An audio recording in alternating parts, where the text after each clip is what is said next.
What's up, guys? This is Zeus at Atomic Man Productions, and we're here in 2005 with Tommy's bike, we just purchased today. It is July 2020. No, it's August 2025. You're watching this video. It is the date of the video is going to be January 15th, 2026. So just give you a frame of reference. Posting one video every 2 weeks, so that way can spread out the bike walkarounds and give consistent uploading. So we drove all the way to Houston, picked up one bike.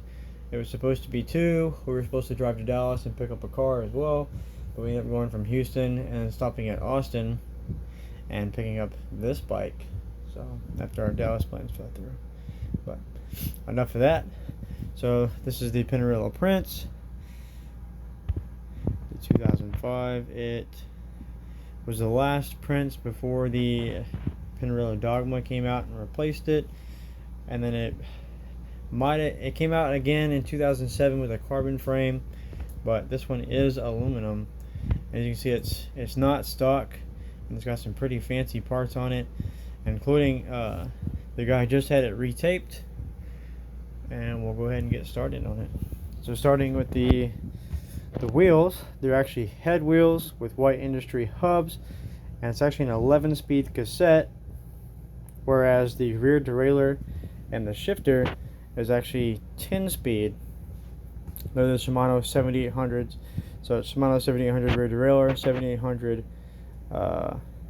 front crankset, and then 7800 brake set. And then their brakes are actually profile designed up here with the Easton carbon and Easton time trial pads.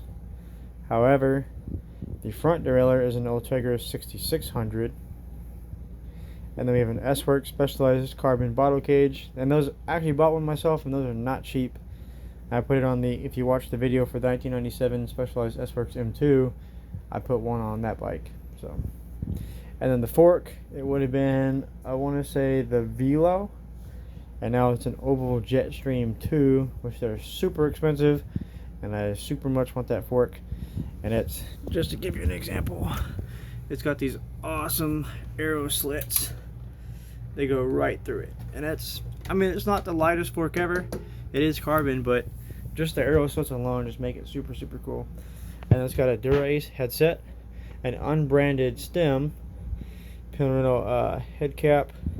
We got carbon fiber spacers, which is nice, and then the Easton EC70 seat post. Tommy's favorite bike, the Raleigh, showing through on his chosen saddle, and then the Pinarello seat post clamp. So, and like I said, it's 2x10, but the cassette is 11. White industry hubs, head tires, head skewers. Dura-Ace 7800s on most of it. Ultegra 6600 there. S-Works. The actual cable housings are Bontrager cable housings and cables, which he had redone as well, and it stands to reason these are probably going to be Bontrager tapes right here.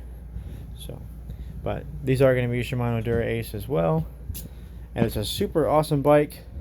It's not super heavy, even though it's an aluminum, and I mean it's just amazing colors. We have so the decal on the chain cover here with Pinarello.com, and then you have cool like white faded, blue faded with white around the Pinarello names, and then of course the signature there, and the same thing on the seat stays, and that's really it. So, oh, we have Ultegra clipless pedals on it currently. So if you have any questions, comments, or concerns, feel free to go into the comment section. Otherwise, Tommy's going to post a walk around on the bike probably much sooner than I am, and he's going to go more in depth probably. So we'll see. You have to see how he does his. So mine is much more simpler and just a quick overview of the parts. So if you need any measurements or have any questions, once again, put them in that comment section below. Thanks for watching. Check out next week, which is either going to be another Climb Launcher comp or Y22 or any of the afters for some of the other videos, such as the after of the upgraded Blastberry Klein Muncher comp or the Trek 9500 or the Trek Y foil. So